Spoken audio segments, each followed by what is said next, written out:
Okay, Congressman Thanedar, gosh, you had quite a day today. Tell me about how your day started. This Hindu caucus with many other religions. Tell me about how this came about and where this is going. Well, I was so proud today to announce the formation of the Hindu caucus, a Hindu, Buddhist, Sikh and Jain caucus. Caucus is just a group of Congress members come together for a cause, and our cause is to have religious freedom, to have no hatred, no Hindu phobia.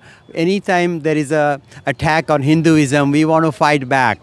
Anytime attack on Jainism or Buddhism or Sikh, we want to fight back, and that's why we have formed this so that people can enjoy and practice their religion without fear, without persecution, without attacks, without being ridiculed, without being hated.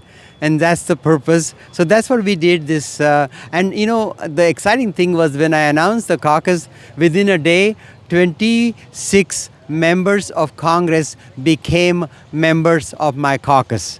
So there is a lot of interest in this, and the unity and the power of religious freedom. That's what Congress members want to help me promote, and I'm so excited. And then I end my evening here at the Nation's Mall with Gurudev Shri Ravi Shankar ji, whom I had a chance to have good conversation before, and he is bringing world peace. And what an amazing event happening in Washington D.C. This is a very memorable event. And it is an event signifies peace, and it's an event that signifies unity and love. And this is a beautiful day in Washington, D.C. Congressman, tell me about the context of having a Hindu caucus announced with other faiths, as well as in a massive event here on the National Mall, which had the U.S. and India represented. You had members of Congress like yourself. You had External Affairs Minister Jai Shankar.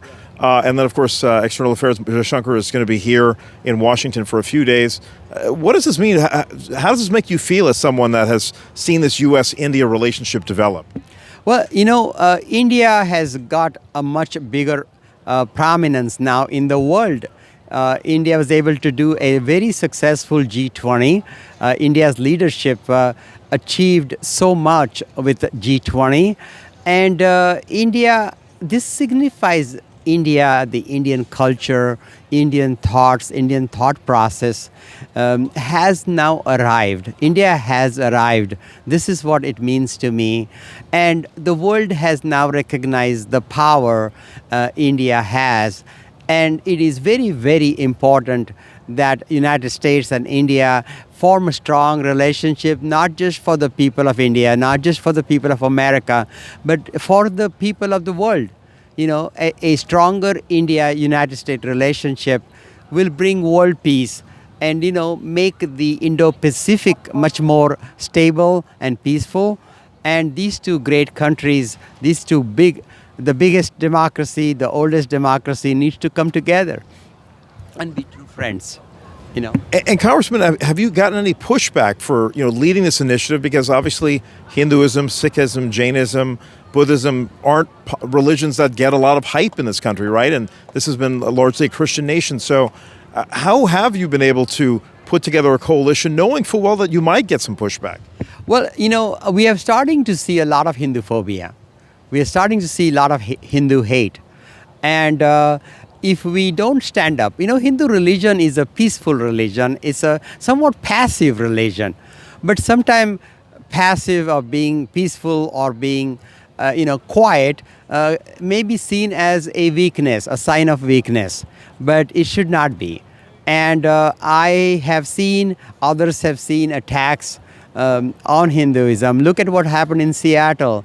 This young girl, Janavi Kandula, a 26-year-old woman who was hit by a speeding police car, and the policeman mentioned her life isn't worth anything. And we do not want such treatment to anybody.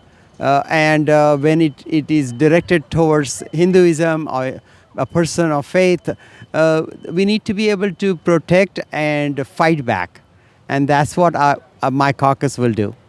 Congressman Thanedar, thank you for your time. Really appreciate it. Ravi, as always, good to talk to you.